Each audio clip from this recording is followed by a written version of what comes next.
It's the opposite. High fly ball, deep left field. Oh, 27 does it again. Gone. Fernando Tatis Jr. with a 2-run shot has the Padres on the board.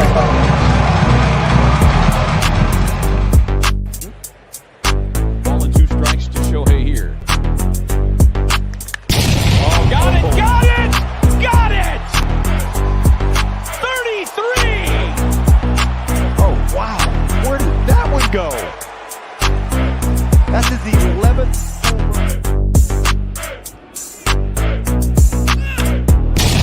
Driven out to deep center field. Going back, Springer, turning, looking, see ya! Oh, what a shot by Judge! The Yankees lead 1-0.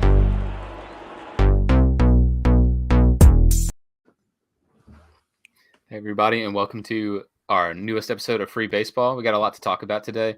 Isaiah's going to unfortunately miss out again, but me and Jake will try to hold it down as best we can without him. Yes, sir. We're going to jump right into hopefully what will amount to some good news in the next couple of weeks. There's been more negotiations about the collective bargaining agreement between the players' union and the owners group. Jake, why don't you go ahead and kick us off? Give us a little rundown of what's happening. Yeah. Well, I sort of got a timeline. This is at by Ryan Lewis on Twitter. So MLB imposed a lockout, obviously, in December when when the negotiations originally started. So that was already a bad sign. Then they went on to wait 40 plus days to make their first offer.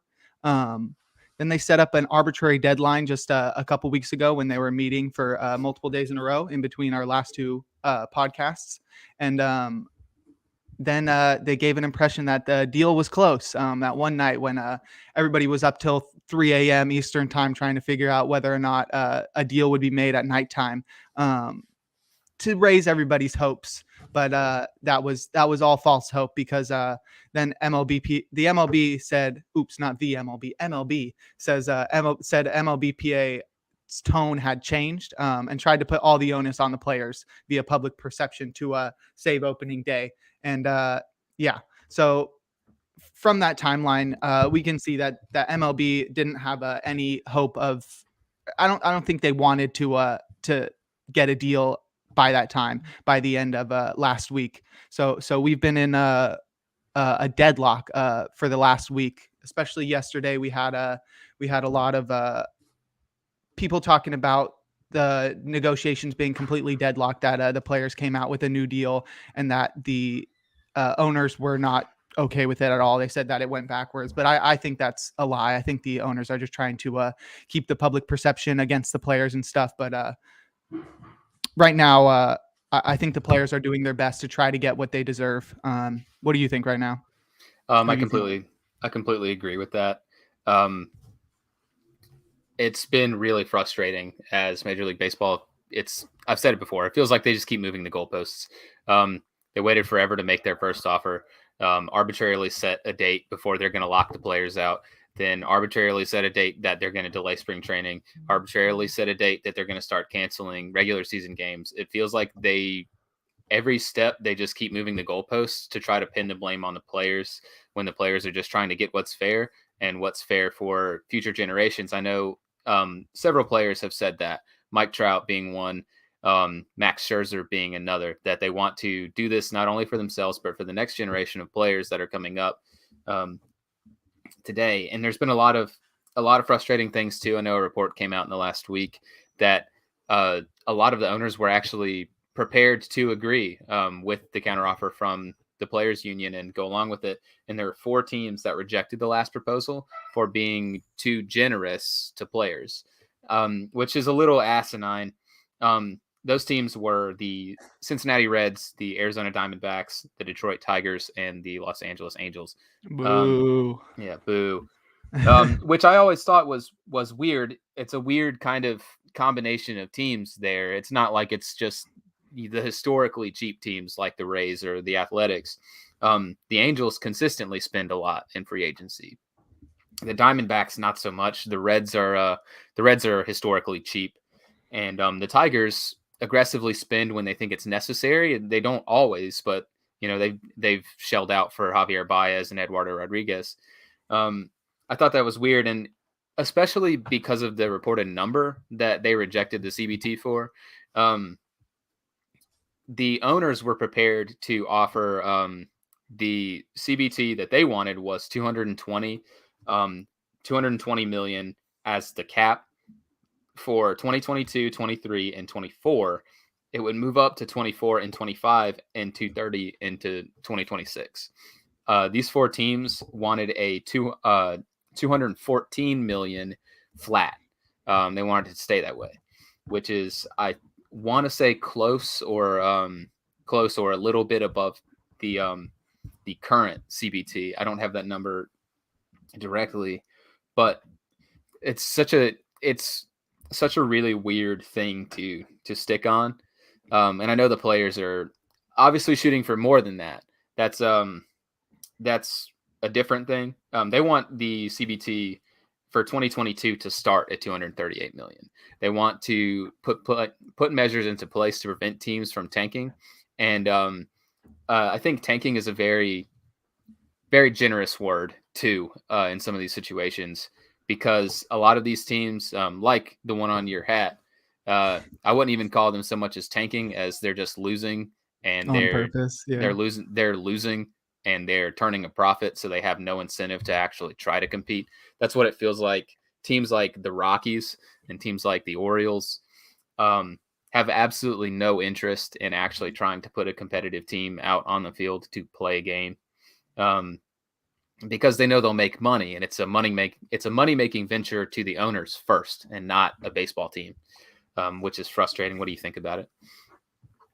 Yeah, no, I definitely agree. I think one explanation for why maybe the teams like the Angels don't want the CBT to go up anymore is because those teams are in large markets, so they already have to spend a lot to sort of keep up with the Dodgers and the Yankees and that kind of stuff to make it seem like they're trying. And then if they raise the CBT, that just means the Angels have to spend more to get closer to that CBT. But yeah.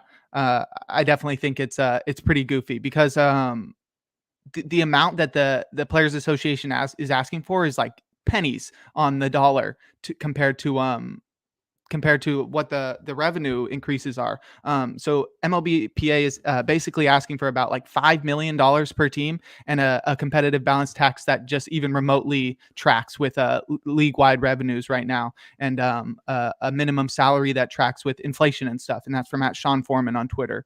And for people that think that if players get paid more, that ticket prices will go up as well. If you think about it the opposite way, that teams that slash payroll should have massively decreased ticket prices, right? But if you look at the largest payroll decreases from 19 to 20, most of the teams didn't see any decrease in prices, and only a couple of them saw like maybe $1 to $2 decrease in ticket prices, which is insane because the largest decreases in payrolls were like 100 million. Like the Indians were I think like around 150 prior to 2020, and now they're down into the 50 million, 40 million range. Cleveland, so, the Cleveland Guardians now actually have the lowest payroll in the entire league.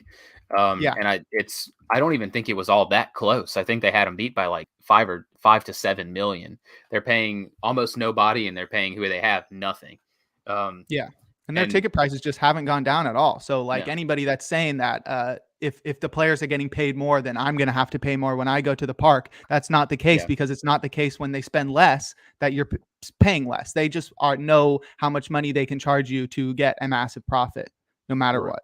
Right. I think Cleveland is a really good example to talk about just the mentality of the owners. Everyone knows the quote about Francisco Lindor saying 2 years before his extension was even up that the fans better enjoy him because he's probably not going to be around long.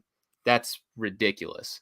And it's actively admitting that, we're not really going to try to keep any of these guys. I think, I don't know if Jose Ramirez has been extended yet. I want to say he has. He was on a team-friendly extension for like the last 10 years, and I think he's got one more club option on it, so he could be traded next year. I would almost guarantee that if the Guardians don't have any plans to contend, they'll just trade him and call it a day. For the CBT, the players for 22, as I said, want 238, but for the final year of the collective bargaining agreement, they're hoping for it to be at 263 million. And I already said what the league countered it with was 220 through 24, 224 in 25, and up to 230 in 26. That is so far off in negotiations. And it doesn't feel like it's getting any closer. I know there's been a couple big sticking points in negotiations with the universal DH. I know they talked about eliminating the shift. And for whatever reason, they wanted to change the base sizes. And for me, what's aggravating about this is there are changes that don't need to be made. And it'd make the game more offensive, which is a good and bad thing. But their goal is to speed the game up and make it more palatable for fans that aren't super diehards to watch. But things like this would only speed the game up, 10 to 15 minutes. Yeah, at most. A pitch clock wouldn't do that much. That's been proven. Games still take about the same amount of time.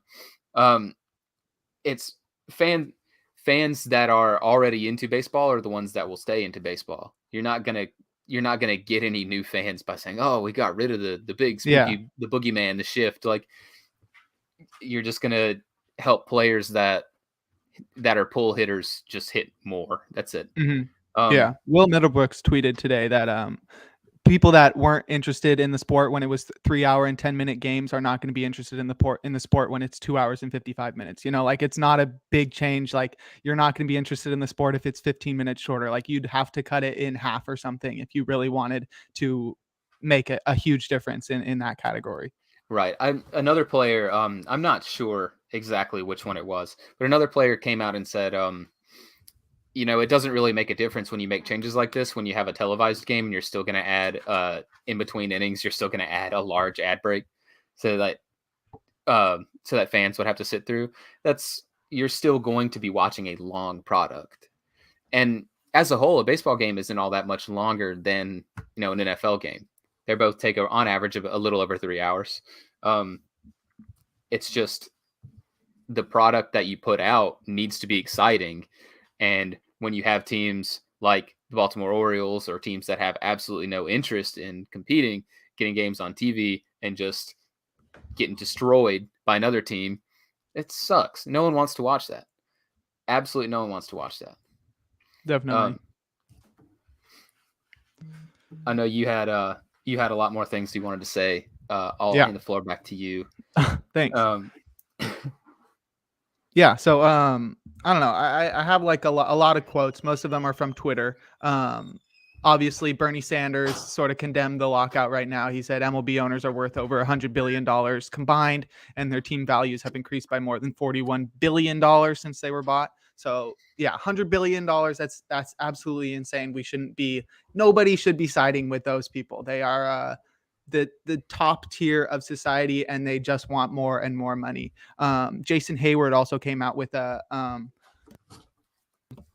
excuse me, I had to cough real quick. He came out with a Instagram post where he had a screenshot of an article that said April is typically a month of low attendance and revenue for many clubs, particularly those in colder climates. So local TV contracts generally do not require clubs to issue rebates to their networks until about 25 games are missed. And the big money in the league's national TV contracts come from the postseason. So that's basically saying the teams don't care if they miss the first 25 games because they're not losing any money. They make all their money at the end of the season, at the end of September, during the pennant race. They make all their money in the postseason. They could not care at all. They couldn't give one beep if they miss the first month of games, because that's when they're usually losing money, and they don't have to change any contracts or anything if they end up missing those games. And I think the most important thing that came out was an article by Jeff Passan. So I'm going to read just a short snippet. It might be a couple minutes long, but I think it's very, very important for people that are trying to understand what's going on with the negotiations and what the really important parts are. So here I go. This is from Jeff Passan. He says, sports is a unique industry. The workers normally make a product. In baseball, the players are the product. Players spend their entire lives chasing the major leagues. Making it to the big leagues is improbable. Staying there long enough to make life-changing money is a miracle. Owners who don't inherit teams join the baseball world just as they would a country club, by buying a membership. If you went and got the next 1,200 best baseball players in the world, the product would suffer greatly. If you handed MLB teams over to any 30 competent business people, the sport would not suffer. Actually, it might improve. The Yankees are not the Yankees if Babe Ruth, Lou Gehrig, Mickey Mantle, and Yogi Berra don't win. Without the best players, they aren't in the World Series. And without championships, they're little more than an organization in a big market whose laundry features pinstripes.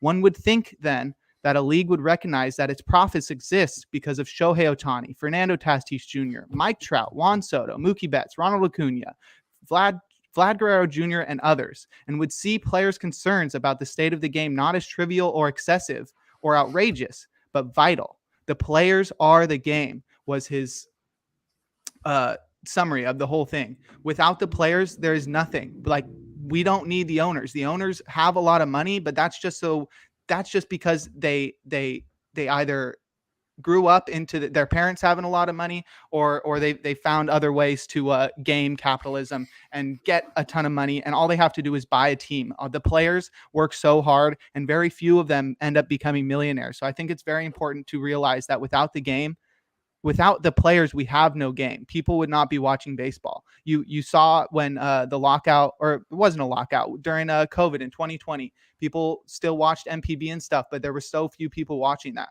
People walked away from the game. And now with 2 out of 3 years without baseball, we're going to lose a lot of fans, and especially the ones that don't realize how greedy the owners are. But yeah, that's my whole diatribe there. I think Passan is, even if you think he's too pro player, which the owners definitely think he's too pro player, I think that's totally fine, because the owners don't really need anybody backing them up. They've got billions of dollars backing them up. They literally have the commissioner of baseball backing them up, and Rob Manfred. Exactly. Yeah. And this lockout to me is so frustrating as someone who loves baseball, because Major League Baseball in the last 2 to 3 years has completely pissed away an opportunity to grow the game like no one's business. If they had just gotten off their laurels and accepted that they were going to take some amount of financial loss, which still was not really a big financial loss for the league during the COVID shortened season, when every other league was shortened and all eyes could have been on baseball as the premier sport, as America's pastime again, the game would have grown so much from that. And instead, they got greedy over dollars and cents and just kept pushing the envelope with the players and fans, and ended up with a miserable shortened 60-game season that was not any fun to watch, with an expanded playoff now, which they're trying to implement, which means nothing when you have teams that go 500 and are in the playoffs and lose a game and are out. Like, who wants to watch that? They've had absolutely everything handed to them to grow the game, and they've just thrown it in the garbage because they want to make more money.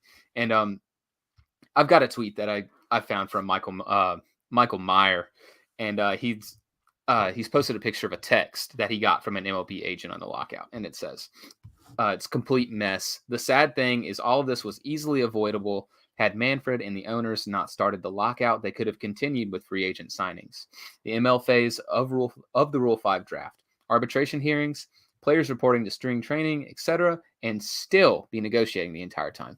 You need to remember this, that they implemented the lockout. They've implemented this delay. They could end it at any time. It's arbitrary. It doesn't mean anything. They're locked out because the owners say they're locked out. There's going to be less games because the owners say there's going to be less games. And then he goes on to say, instead, because of Manfred and the owners' arrogance and short-sightedness, all they did was cause delays, spread lies, and breed mistrust and animosity. This is not good.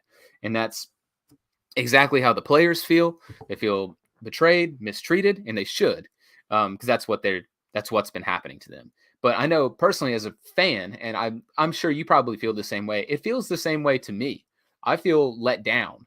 I feel mistreated by the league, and I know they don't owe me anything, but still you accept the obligation when you purchase a sports team, at least in my mind, that of course they are a money-making venture for you, but fans are the money-making venture of that. You get your money from them.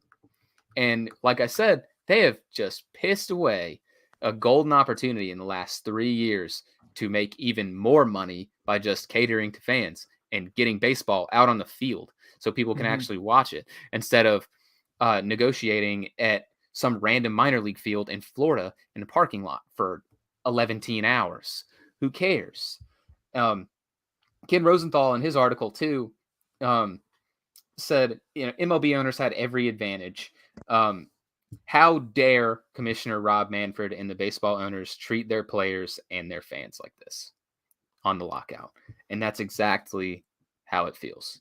Yeah, this lockout is just punishing the fans. And like you said, I think one of the things that many people don't realize is that they don't have to be in a lockout right now. This is all the choice of the owners right now. They could be working off the old CBA currently. Obviously they don't have a drug agreement in place, but like they could be playing spring training games right now with the old CBA while they continue to negotiate. Just wanted to reiterate the points that you were making. But yeah, this ultimately just punishes the fans that have been around for hundreds of years, or hundreds, maybe a century and a half about. But yeah, this is punishing the people that are making the sport profitable in a sense. But yeah, right.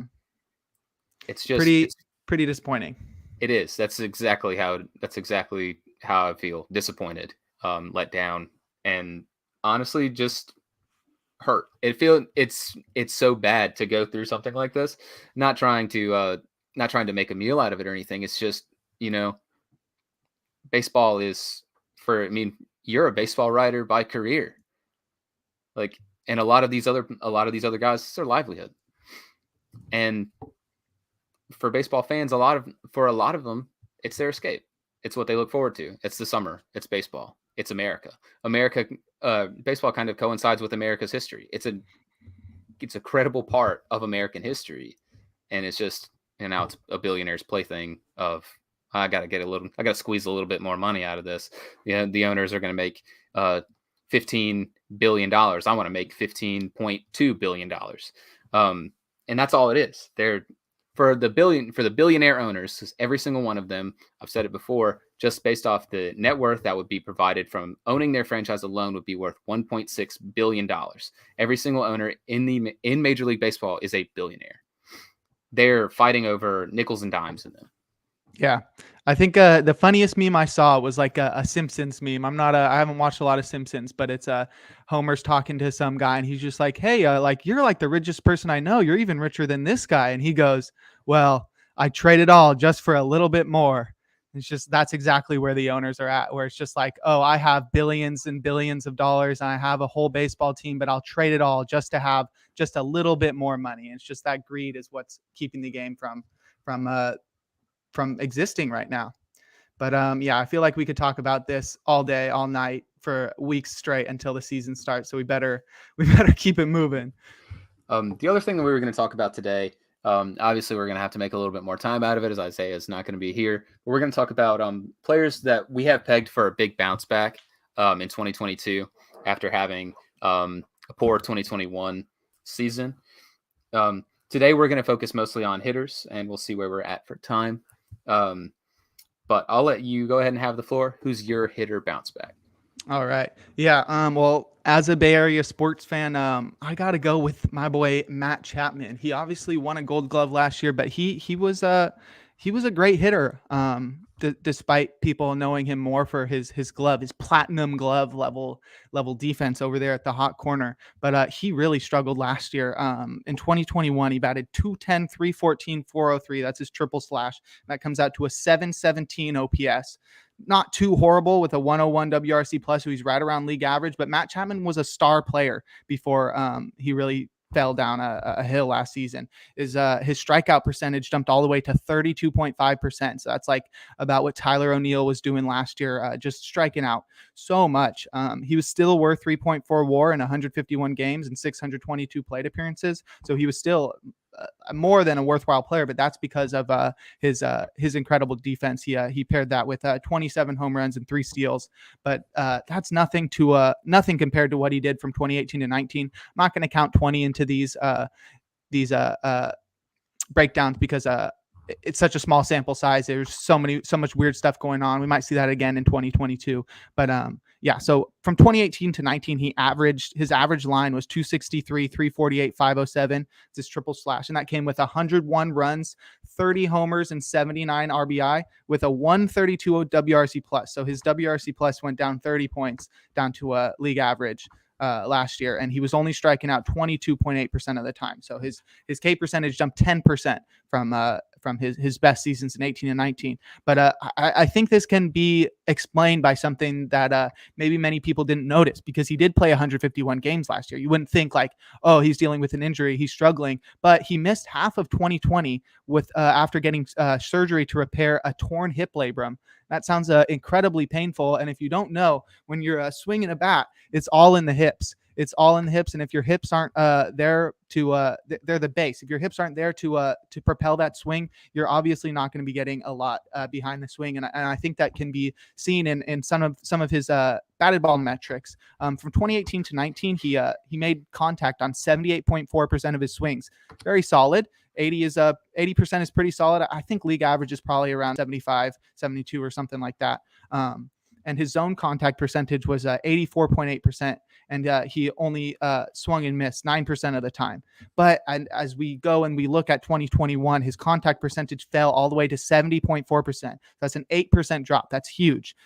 His zone contact fell the largest. That's why I pointed that out earlier, because that seems to be where he struggled the most, just hitting the balls when they were in the zone. He dropped his zone contact percentage down to 75%. That's almost a 10% drop on pitches in the zone. And that led to a swinging strike percentage that was all the way up to 13.2%.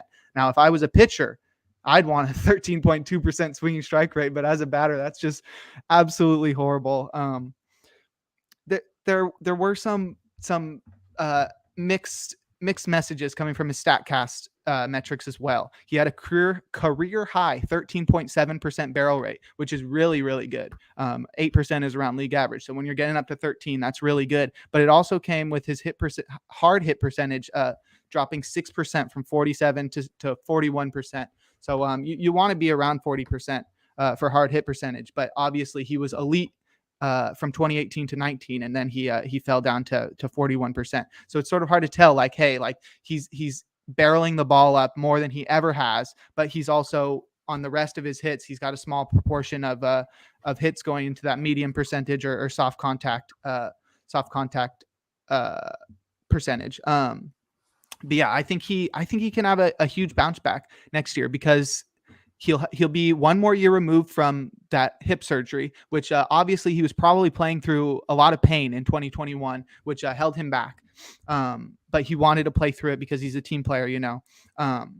But with a full off season of regular rest, with a delayed start to the season, he'll have even more time to get that hip right. And also he could end up being on a new team. I've seen that the Yankees were interested in acquiring him and putting him at shortstop, which would be pretty funky. But I think Chapman's got a really good chance to bounce back next year. Obviously, his projections are going to take into account that 2021 without keeping in mind that labrum surgery. But ATC, for their 2022 projections on Chapman, have him at 224, 316, 447 with 30 dingers and a 111 WRC plus, striking out 30% of the time. But I think he can drop that down another couple percent, as he was striking out just 23% of the time from 18 to 19. But yeah, I definitely see him getting back to 30 home runs. I think he's going to bat around 240. He's not a big average guy, but yeah, definitely going to be an above average hitter next year with some of the best defense in all of baseball. So I've got him pegged as my bounce back candidate for hitters. What about you?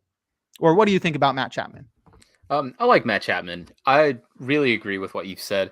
A big thing that has kind of jumped off the page for me for Matt Chapman, that it looks like, taking into account that he had the hip injury, he played 2021 and he had a sharp uptick in his walk percent, which makes me believe that. And while you said his swinging strike percent and his chase rate was a lot worse. His zone swing was worse. Swinging strike percent was what, 13%, which is not so good. But it makes me believe that while he struggled making contact in the zone, probably because he just couldn't get his swing mechanics right, which I'll touch on how that can affect a hitter with my bounce back pick. But it looks like he struggled a bit with his swing mechanics because of the injury. It made him a little bit more patient. So, he still walked. He had a 210 average, but he had a 314 on base, which is 104 points higher, which is usually the sign of a really good eye at the plate. I like Matt Chapman. I think he could be a pretty big bounce back candidate. He's obviously arguably the best, if not the best defender at third in the entire league. Maybe the only other one is Nolan Arenado, and I'd probably say he's better than Arenado at this point. He's obviously going to hit for power. He still hit 27 home runs, even though he was banged up.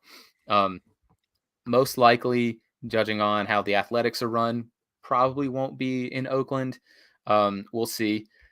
I like Matt Chapman. I think his ATC projections are a little bit too down on him, and I know it's taking into account that he did not have a very good 2020 and he didn't have a good 21 that much either. But his 2019 was really good. When he hit 36 home runs, 102 runs scored, 91 RBIs, still had a 10%, almost an 11% walk rate to 22% strikeout, and a 125 WRC plus. I think that's probably closer to what he is. Maybe not 36 home runs. I think that was the juice ball year. But probably somewhere around 28 to 30 home runs with Gold Glove defense, Platinum Glove defense even. I like Matt Chapman. I think he provides you a lot of value. Fingers crossed. Fingers crossed. He's really similar in a way to my bounce back candidate, and it's pretty obvious when he's a big star in the league. It's Cody Bellinger. Bellinger in 2021 and 2020 for that vein was very bad. He has not been very good in the 2020s at all. Last year, he slashed 165, 240, 302, just hit 10 home runs, ended up as a platoon bat near the end of the year. He had a 196 BABIP, horrible, 48 WRC plus, and a negative 22.5 WRAA. That's just a far away from what we know Cody Bellinger is. 2021, he started the year recovering from surgery he had on a dislocated right shoulder. He played spring training, didn't have a very good spring training, started the year really slow because of that, started to pick it up a little bit. Unfortunately, had a fracture in his leg, missed almost 2 months, just shy. When he came back, strained his hamstring. He just couldn't stay healthy, and he couldn't get in a rhythm. His agent, Scott Boras, we've talked about him a couple times. He lamented this, saying that Cody Bellinger obviously still has a lot of value. I know there's been some rumors swirling very weirdly that he might get traded, which doesn't make any sense. And he said that these injuries and the timing of the injuries really caused him to slump because he couldn't ever get in a groove with his swing mechanics. And that's really evident with his StatCast and his batted ball metrics. His career launch angle is 17.8, and in 2021 it ballooned all the way to 22.2. Just trying to rear back and just hit a home run every single at bat. And he obviously is a power hitter, but that's not Cody Bellinger. He's a line drive hitter. He hits for power. His barrel percent was down to 10. His barrel percent was down almost 3.5 full points. It was 10.5 as his career average, down to 7.1. And his under percent when he's hitting rose all the way to 36.6. He just could not barrel a ball, getting under everything, obviously just trying to sky it and hit a home run, all that launch angle. But he really reared back, and this is why I think he'll bounce back in 2022, given that we actually have a season at this point. During the postseason, he was a lot closer to the 2019 Cody Bellinger that we knew. That was obviously the MVP. Didn't hit for as much power. He only hit a double and a home run, but he hit to all fields. And he had a slash line of 353, 436, and 471, which is a 147 WRC plus. Solid. 12. He had 12 hits over 34 at bats, a couple walks mixed in there, and 7 RBI. He's obviously just like Matt Chapman. He's not as good a defender at his position as Matt Chapman is, but he's still a Gold Glove caliber defender in center. Even a Gold Glove caliber first baseman, if for whatever reason the Dodgers decide to put him there, he's most likely going to stick in center. But issues with injuries messing up your swing timing is really big for hitters, especially guys that hit for power, because once you lose some of that umph in your lower half, like Matt Chapman hurt his hip, Cody Bellinger hurt his leg, he had issues with his shoulder, obviously too, but he had issues with his hamstring. You can't quite get the power on the ball that you really need to actually hit home runs and to hit extra base hits like these guys are really known for.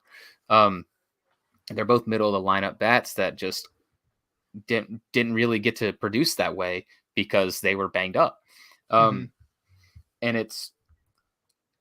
if they have a healthy 2022, you'd have to think that they'd return to form, obviously, just because we know what they have done in the past. You know, Cody Bellinger is a Rookie of the Year, MVP winner. You just have to think that production will return, just as long as they actually get to play. You know, Matt Chapman played 151 games, but played all of it injured. Actually getting a full slate of games where they're not having to battle something else is, you know, really big for these guys. Mm-hmm. Yeah. I definitely think Bellinger's probably the biggest guarantee to bounce back. It's such a fluky season. Like you don't see a guy go from MVP to having like a 48 WRC plus, which is 52% worse than league average. So obviously, like he's dealing with that separated shoulder still, dislocated shoulder. And that just forced him to swing a little differently. He's been known to tinker with his swing a lot. We saw that in 2020 after he won MVP, he changed his swing a little, and that sort of affected his performance. And then in that postseason is when he hurt his shoulder. But yeah, it was definitely affecting him. Like you don't see a guy go from MVP level to worst hitter in the league level without something under the hood being the problem. Like you mentioned all of his statistics, but he literally set career lows in average exit velocity, max exit velocity, barrel percentage, hard hit percentage, and all of the X stats. So like there's obviously something wrong. Right. He's not himself. This is not his true talent level. Even if he doesn't bounce back to MVP levels like he was in 2019, he was still really good as a rookie. He was still pretty solid in between his MVP and his Rookie of the Year season. But yeah, I guarantee that he is going to be much better than last year, and I totally agree with you that he's one of the biggest bounce back candidates. He's just got big power. He's got the speed. He was just so good from 2017 to 19. He batted 278 combined through those 3 years with an average of 37 homers, 13 steals, and a 140 WRC plus. He is better than Matt Chapman as a hitter. He was just incredible. Yeah, and last year he was negative 0.8 FWAR. He just like I've said like 3 times already, he is guaranteed to bounce back. He's going to have, I wouldn't say a monster year next year, but he's going to be much better if he's 100% healthy. Yeah, I'm pretty high on Cody Bellinger as long as he doesn't separate his shoulder again, celebrating a home run. He should be right up there with Matt Chapman. I think those are probably the 2 biggest bounce back hitter candidates, along with like Mookie Betts, Trevor Story. I think those are probably the big 4 or 5 that I would really think you have to bet on past success with these guys. It's not just like, oh, they've had a couple good seasons and, you know, they'll come out of nowhere and they'll maybe have another good one after a down year. Or it's not like a guy completely falling off a cliff, even though all the warning signs were there, like a Chris Davis. It's just these guys are playing pretty banged up. They're hurt. Getting a healthy slate of games out of them should just be a return to form. Exactly. Because it's not just the past success. The past success would like be a really good case for any other hitter. But the fact that both of these guys dealt with injuries so recently that can really alter a swing and alter an approach. I think that doubly makes it even even more likely that they're going to bounce back even without their previous performance. Yeah. So we'll segue. We're going to talk a little bit since Isaiah is here. We would talk about his bounce back candidate too, but we'll try to pick both of those up on our next show, where we'll most likely do his two. So we're going to do a bounce back hitter and a bounce back pitcher. We'll hear Isaiah's both next show. Let's jump into your first big league fantasy draft. Why don't you run down some of your picks? Yeah, so I finally had a chance to join an industry league fantasy draft because I've been writing fantasy articles over at the Athletes Hub. So I joined TGFBI, which stands for the Great Fantasy Baseball Invitational, and it has over 30 leagues that are 15 teams deep, with 30-man rosters, and I'm like in leagues with guys that have 40,000 Twitter followers, guys that I listen to all their podcasts and stuff. So it's pretty wild. I'm not trying to brag or anything, but it's wild to be able to draft with guys that I have admired and stuff, and read their work and listened to their work and that kind of stuff. But I had the second overall pick. Trey Turner went number 1 overall to the great Al Melchior, who used to be on the CBS Fantasy Sports podcast. So he's a big name in the industry. So drafting after him is pretty scary. But yeah, he went with Trey Turner, and I went with Fernando Tatis Jr., number 2 overall. I feel like that one's pretty self-explanatory. He's got probably the highest ceiling in all of fantasy baseball. He's got a chance to be the number 1 overall batter. He could hit 40 home runs, steal 30 bases while being in an incredible lineup. I don't know if there's that much more to say. What do you think? Yeah, I'd almost completely guarantee that. Go ahead with your second pick. Yeah, no, I think the only thing to note about Tatis is the shoulder. He obviously had the same problem that Bellinger did, where he dislocated his shoulder on a swing, and he was dealing with some stuff a little bit prior to that big swing during spring training last year. But so like the only thing I'm worried about is his shoulder bothering him, but he has got all of the talent in the world. But yeah, second overall, I went with Jacob Degrom. Now that's also another risky one on the injury side. He also is dealing with shoulder injuries. We should have changed our podcast from Free Baseball to Shoulder Injury Podcast. It's been the theme today. But yeah, I had to go with Degrom. He lasted all the way until pick 29. So since it's a snake draft, it goes 1 through 15 and then 15 back to 1. So I had the second to last pick in the second round. And Degrom lasted all the way there, and he's got all of the talent in the world. He's obviously the most talented pitcher in baseball. It's just a question of whether or not he can stay healthy. And I'm willing to roll the dice. Like, I feel like he either goes for 20 innings or he goes for 200 innings. Like, there's not much in between. But DeGrom's got a chance to just pull another Bob Gibson season out of his rear end. And I'm all for that at pick 29. What do you think? How do you feel about DeGrom next year? Yeah, I like the upside on DeGrom. Everyone knows it's Jacob Degrom. I've talked about him before for our NL Cy Young predictions. It is near impossible if Jacob Degrom is going to pitch a season that I will ever bet against Jacob Degrom being probably the singular best starting pitcher in all of baseball if he gets to play. And even a little bit, like, he doesn't even really need to play the whole year. He just plays pretty much the whole year. He's going to be right there. Exactly. Love DeGrom. Love the pick. Yeah, just that 100-mile-per-hour fastball, 95-mile-per-hour slider. I just don't know how you touch that, especially coming from a starter. But then 3 picks later at 32 in the third round, I got Liam Hendricks. I was debating taking him where I took DeGrom, but he fell another 3 picks. Melchior didn't take him. So I got the chance to grab Liam Hendricks. I've never been the type of guy to draft a closer that early, but he is probably the safest closer out there. Hader got taken right before him. But I think Hendricks, he led the AL in saves last year. Yeah. He closed out our podcast a couple podcasts ago. The boy. He did. But I really think he's going to be great. He's got that just incredible command. Like I was saying, he strikes out guys like 40% of the time while walking guys less than 5% of the time, which is ridiculous. So I don't know. That just really gives me a safe saves floor super early on. And also, like, through the first 3 rounds now, I've covered my need for an ace with DeGrom. I've covered my need for an elite hitter with speed in Tatis, and then I've covered my need for a closer. So locking down all the categories in a roto draft. So what do you think about Hendricks? I like Hendricks. I think he's pretty safe. He's probably the best closer in baseball, in my opinion. Least volatile closer on one of the best teams in the AL, playing in a terrible division. So I'd bet pretty high on Hendricks probably performing about the same rate as he did last year. The AL Central is so bad that all he really needs to do is just beat up on them, and he'll probably get you enough production to be worth it. Yeah, let's hope so. But yeah, 4th round, I went George Springer. I had drafted him last year in my home team, in my home league, and he was sort of disappointing where I think he had an oblique injury. I thought he would come back after maybe a month or a couple weeks or so. He ended up missing like 2 months to start the season. It really sucked.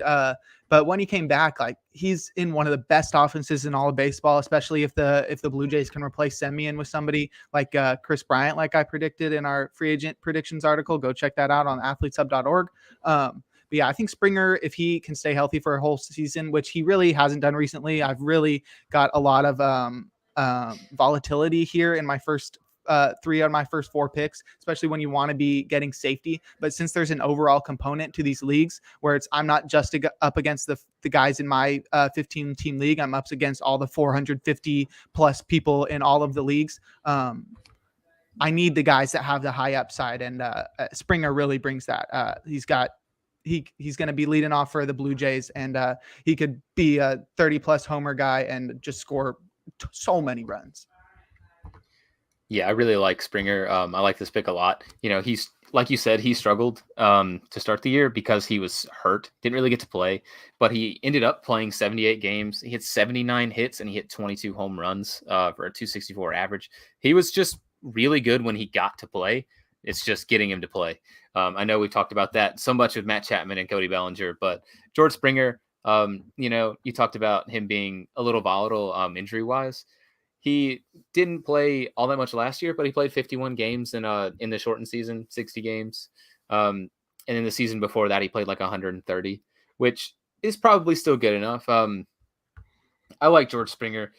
I just like George Springer, the person too. He's just a great human, really good baseball player, and now that he's off the Astros. Yeah, great. He's great. He plays in a great offense in an amazing hitter's park. Also in just a great hitters division. George Springer is a good pick, I think. True. Yeah. I feel like he's got like top 5 outfielder upside. Yeah, it just depends on if he can stay healthy. And I think maybe if we do have a somewhat of a shortened season, that'll help him out a little bit. But yeah, next pick in the 5th round at 62 overall, I took Jose Altuve. So that's back-to-back former Astros. Please don't attack me in the comments. I wanted Goldschmidt to fall to me there. Oh gosh, I already have a girlfriend, Paul Goldschmidt. Never mind. But I wanted him to fall to me there because first base sort of drops off a cliff a little bit after that first couple tiers of first baseman. But I settled with the high floor of Altuve. I think he's got one of the best hit tools in all of baseball. He's obviously turned away from the speed that used to define his game, where he would be a 30 plus 40 plus steal guy every single year. But I still think he's guaranteed to bat at least 270. We've seen him show 30 homer power for multiple years now. So he's really safe at second base. I think no matter what, he's going to be a really solid pick.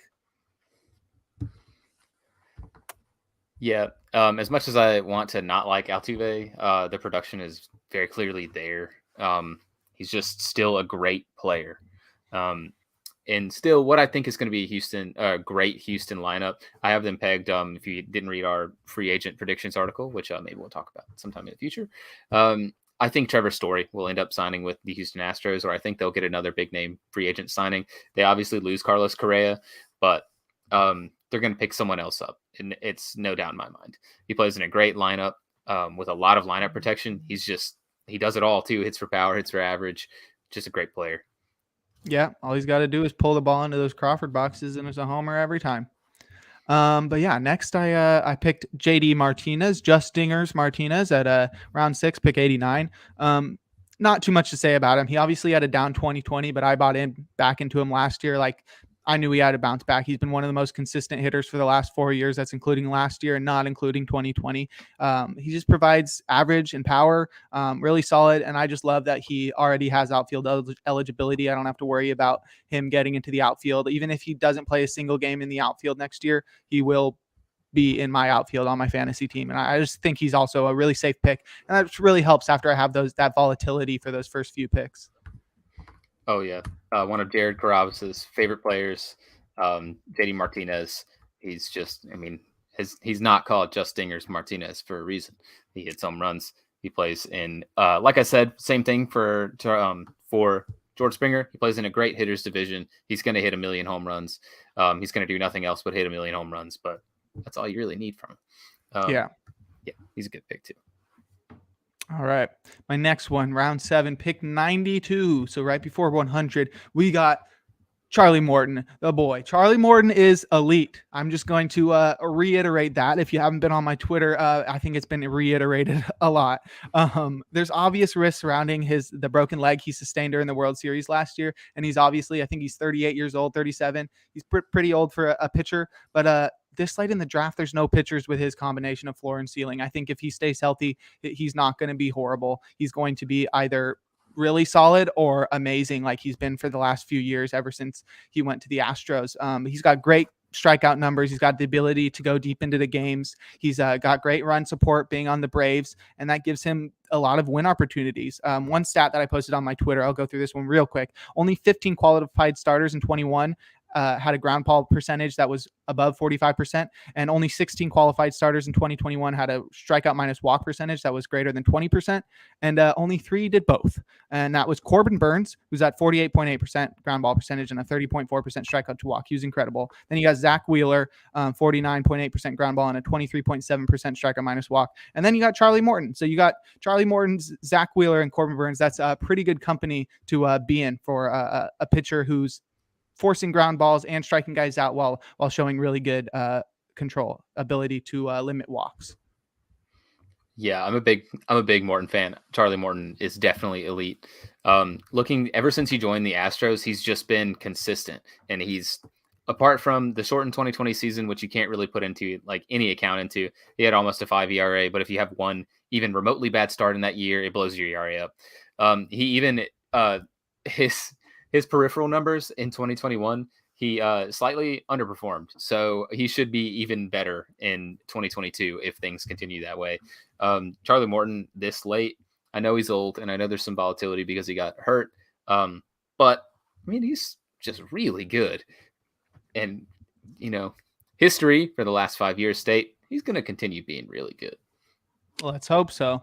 So we're going to have to zoom through these last 2. We might not get through all 15 rounds so far. We might have to stop at 10 with the basketball podcast coming up right after this. But in the 8th round at pick 119, I went with Willy Adames, who was really great after leaving Tropicana Field in 2021. He talked a lot about how he couldn't see well with the backdrop in Tropicana. So once he got out of there, he was amazing. 285 average, 20 homers in just 99 games with the Brewers in 2021. His walk to strikeout rate went from 0.2 all the way up to 0.45. So he was really seeing the ball a lot better, striking out less, walking more. And even before that, if you consider this year and all the years before that, he's a career 302 hitter on the road. So that really bodes well for going forward. I was really glad Tatis has shortstop and outfield eligibility, because that allowed me to slot Adames at shortstop and still have room to add another middle infielder. Yeah, I'm personally tired of Willy Adames because he plays for the Milwaukee Brewers. But yeah, I know a lot of hitters have fared a lot better after leaving Tropicana. Nelson Cruz, I think at one point also said that the batter's eye kind of messes with how he hits and sees the ball.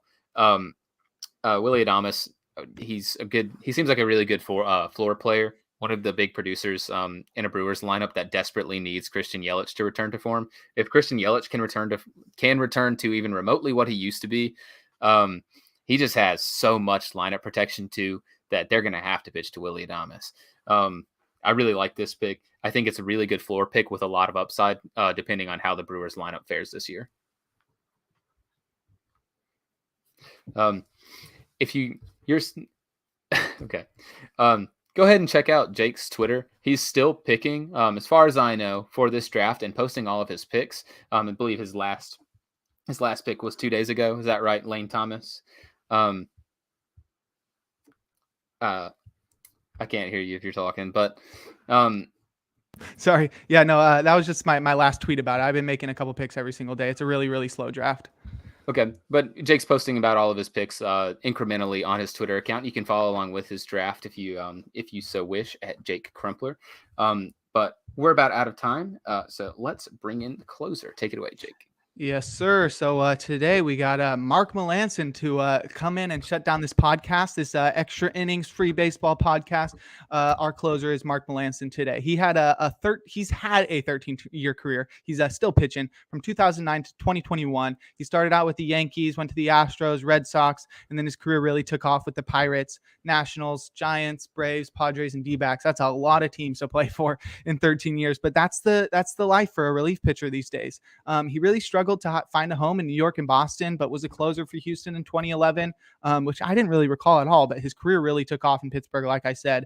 From 2013 to 2016, I think 13 was his first year with the Pirates. He averaged 50 games finished, 37 saves. He had a 1.80 ERA, which comes out to a 2.13 ERA plus. That's 113% better than league average with a 0.91 WHIP. And that's 37 saves on average for 4 years. And he only had 16 in 2013. But that was he was incredible for a full 4-year run there. But then once he signed a 4-year, $62 million deal after that 2016 season with the Giants, he struggled to stay healthy with that big contract on the books. Didn't do a lot with the Giants, but that's okay because he has some small sample positives with Atlanta prior to his huge resurgence in 2021 with the Padres, where he led MLB in saves. But yeah, he's for his career, he's a 4-time All-Star. That was 13, 15, 16, and 2021. And he finished 8th place in Cy Young Award voting in 2015. And that year he also was the National League Reliever of the Year. For his career, he's got a 13.9 Baseball Reference WAR with 670 innings pitched, 244 saves, which are tied for 38th most all time with Dan Quisenberry, who may close out our podcast some point in the future. He has a 2.79 career ERA with a 1.14 WHIP and 608 strikeouts. Ultimately, he's led the MLB in saves twice. Once was in 2015.